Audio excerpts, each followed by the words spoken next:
ଓମ୍ ସାଇରାମ। ଆଜିର ସାଇ ସନ୍ଦେଶରେ ବାବା କହୁଛନ୍ତି, ମୋର ପ୍ରିୟ ସନ୍ତାନ, ତୁ ସବୁବେଳେ ଦୁଃଖରେ ବସୁଛୁ। କହୁଛୁ ବାବା, ମୁଁ କ'ଣ ସବୁବେଳେ ଏମିତି ସମସ୍ତଙ୍କ ନିନ୍ଦା ଆଉ ଅପବାଦ ଶୁଣୁଥିବି? ମୋ ଜୀବନଟା କ'ଣ ଏମିତି କଟିଯିବ? ସନ୍ତାନ, ତୁ ସମସ୍ତଙ୍କ କଥା ଶୁଣୁଛୁ ବୋଲି ଆଜି ଏତିକି କଷ୍ଟ ପାଉଛୁ।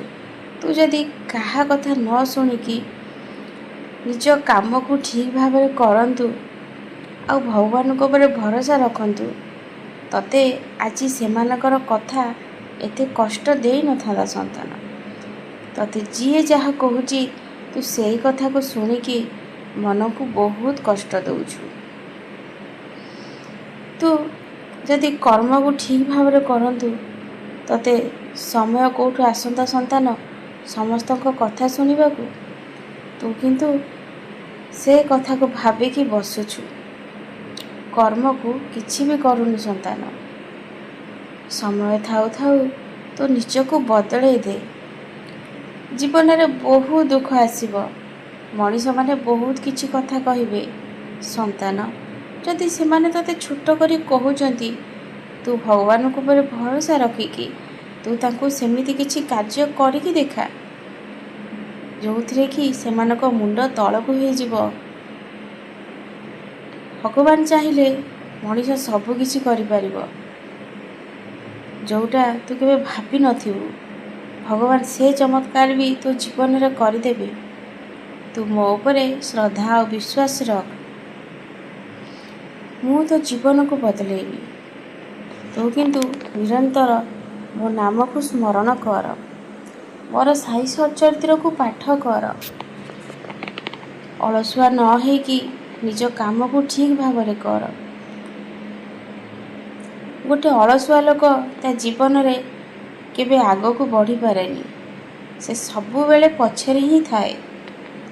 ଯଦି ତୁ ଚାହୁଁଛୁ ସେମିତି ହେବା ପାଇଁ, ତାହେଲେ ତୋ ବାବା ତୋତେ ଆଉ କ'ଣ କହିପାରିବ? ସନ୍ତାନ, ତୁ ଯଦି ନ ଚାହୁଁଛୁ ସେଇଟା ହେବା ପାଇଁ, ତାହେଲେ ତୋ ବାବା ତୋ ପାଇଁ ସବୁ କିଛି କରିପାରିବ।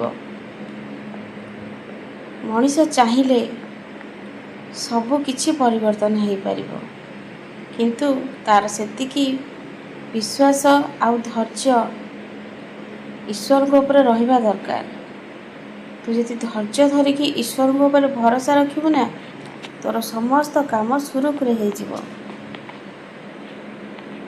ତତେ 100 ଟଙ୍କା ଜାଗାରେ 10,000 ଟଙ୍କା ମିଳିପାରିବ। ସନ୍ତାନ, ସେଇଟା ତୋର ଭରସା ଆଉ ବିଶ୍ୱାସ ହେବା ଦରକାର, ଭଗବାନଙ୍କ ଉପରେ ଥିବା ଦରକାର।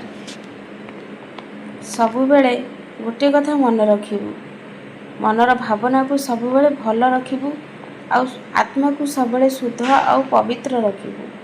ପରନିନ୍ଦା ପରଚର୍ଚ୍ଚା ଠାରୁ ତୁ ନିଜକୁ ଦୂରେଇକି ରଖିବୁ। ଯାହା କହିବାର ଅଛି ସବୁବେଳେ ଈଶ୍ୱରଙ୍କ ପାଖରେ କହିବୁ। ଈଶ୍ୱର ତୋର ଡାକକୁ ନିଶ୍ଚୟ ଶୁଣିବେ।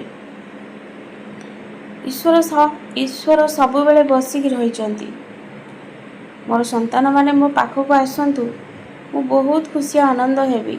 ମୁଁ ସେମାନଙ୍କୁ ସବୁ କିଛି ଦେବାକୁ ରାଜି ଅଛି, ପ୍ରସ୍ତୁତ ଅଛି।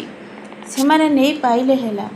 ସେଥିଲାଗି ସେତିକି ଶ୍ରଦ୍ଧା ଓ ବିଶ୍ୱାସ, ଭଲ ପାଇବା ରଖିକି ଈଶ୍ୱରଙ୍କ ପାଖରେ ନିଜକୁ ସମର୍ପଣ କରିଦିଅ। ଈଶ୍ୱର ତୁମକୁ ସବୁ ଦେବେ, ତୁମେ ଖାଲି ତୁମ କର୍ମକୁ ଠିକ୍ ଭାବରେ କର। ସବୁବେଳେ ଗୋଟେ ଜିନିଷ ମନେ ରଖିବ ସନ୍ତାନ, କାହାକୁ କେବେ କଷ୍ଟ ଦେବନି କି କାହା ଆଖିରେ କେବେ ଲୁହ ବି ଦେବନି। ସବୁବେଳେ ଚିନ୍ତା କରିବ, ମୋ ପାଇଁ ଯେମିତି କାହାକୁ କଷ୍ଟ ନ ହେଉ, ମୋ ପାଇଁ କାହା ଆଖିରେ ଲୁହ ନ ଆସୁ। ନିରନ୍ତର এই କଥାକୁ ମୋର ମନ ରଖିବ ଆଉ ଭଗବାନଙ୍କୁ ସବୁବେଳେ ହାତ ଯୋଡ଼ି ପ୍ରାର୍ଥନା କରିବ, ହେ ପ୍ରଭୁ, ତୁମେ ସବୁବେଳେ ଆମ ପାଖରେ ଥାଅ। ତୁମେ ଆମ ପାଖରେ ରହିଲେ ନା ଆମର କିଛି ଅସୁବିଧା ହେବନି।